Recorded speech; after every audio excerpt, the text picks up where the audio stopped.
Berjumpa lagi dengan saya dalam perenungan hari ini di awal tahun 2025 tanggal 1 Januari 2025. Mari kita awali regi pagi hari ini dengan tanda kemenangan kita dalam nama Bapa dan Putra dan Roh Kudus. Amin. Hari Raya Santa Perawan Maria Bunda Allah dan Hari Perdamaian Dunia. Tema regi hari ini saya ambil hidup sebagai anak-anak Allah. Bacaan liturgi, bacaan pertama dari Bilangan 6 ayat 22 sampai dengan 27. Bacaan kedua Galatia 4 ayat 4 sampai dengan 7 dan Lukas 2 ayat 16 sampai dengan 21. Saudara-saudaraku yang terkasih di dalam kasih Kristus. Sebelumnya saya ucapkan selamat Natal dan selamat tahun baru 25. Hari ini kita memulai awal tahun 2025, saudara. Dan biarlah di dalam tahun ini, saudara, kita mau menapak kehidupan kita dengan penuh pengharapan dari Tuhan kita Yesus Kristus. Hari ini pula, saudaraku yang terkasih, Gereja Katolik merayakan Hari Raya Santa Perawan Bunda Allah.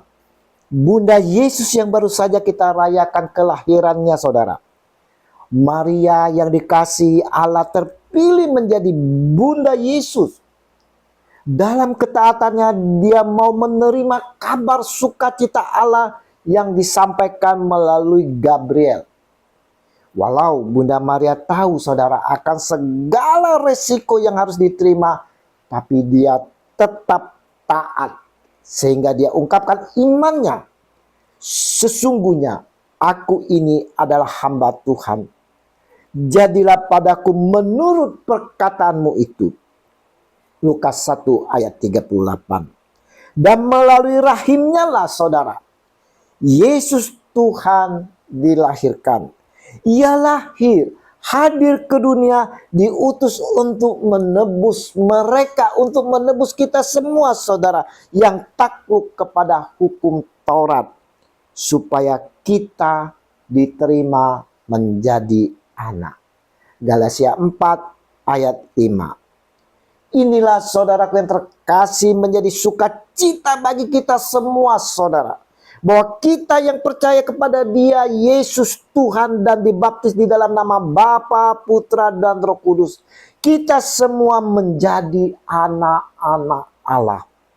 Dan karena kamu adalah anak, maka Allah telah menyuruh roh anaknya ke dalam hati kita, yang berseru, Ya Aba, Ya Bapa. Galatia 4 ayat 6. Saudaraku, kita kembali, saudara, dapat bermanja-manja mengalami kasih Allah yang terputus karena dosa kita. Jadi kamu bukan lagi hamba, melainkan anak. Jikalau kamu anak, maka kamu juga adalah ahli-ahli waris oleh Allah. Galatia 4 ayat 7. Jadi, saudara, kita bukan lagi hamba yang diperbudak iblis, tapi kita adalah anak-anak Allah. Kita pun telah tercatat sebagai pewaris kerajaan sorga. Rasul Paulus menulis, dan jika kita adalah anak, maka kita juga adalah ahli waris. Maksudnya orang-orang yang berhak menerima janji-janji Allah, yang akan menerimanya bersama-sama dengan Kristus. Yaitu jika kita menderita bersama-sama dengan Dia, supaya kita juga dipermuliakan bersama-sama dengan Dia. Roma 8 ayat 17. Sesungguhnya hak ini sangatlah besar, saudara, dan sangat berharga. Sehingga tidak ada lagi alasan bagi kita, saudara, untuk tidak mengucap syukur dan fokus kepada kehendak Allah.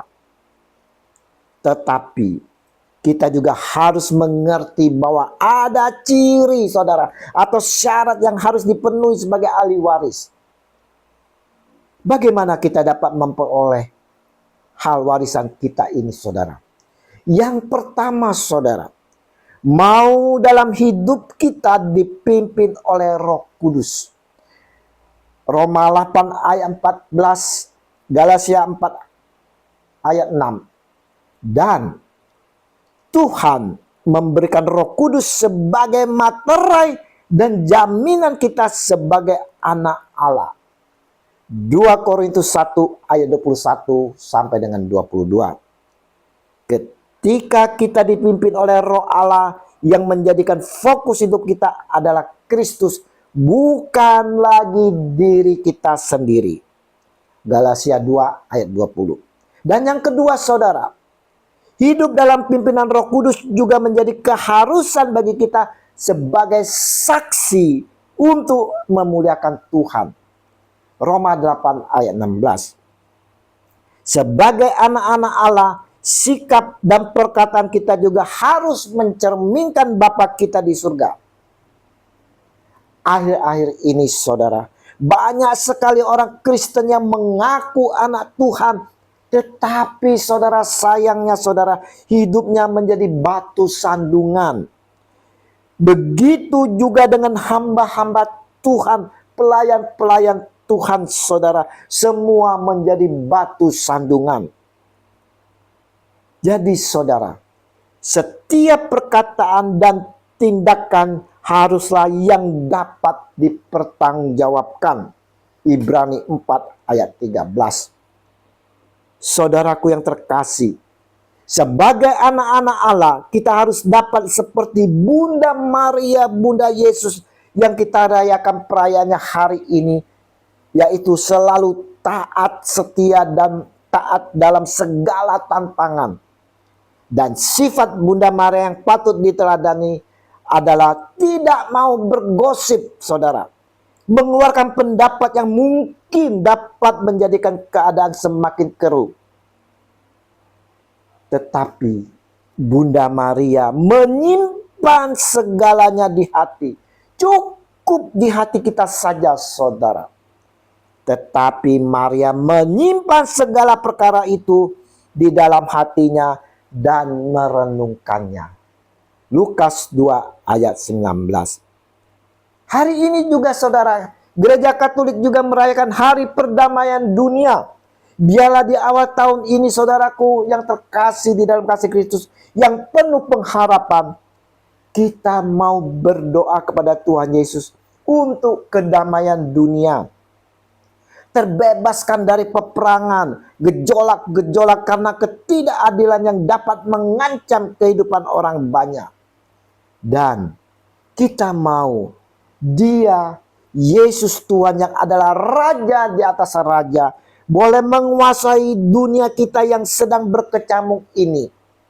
Sehingga dengan kehadirannya, dunia dapat mengalami kedamaian. Sehingga terciptalah surga dalam kehidupan kita di dunia ini.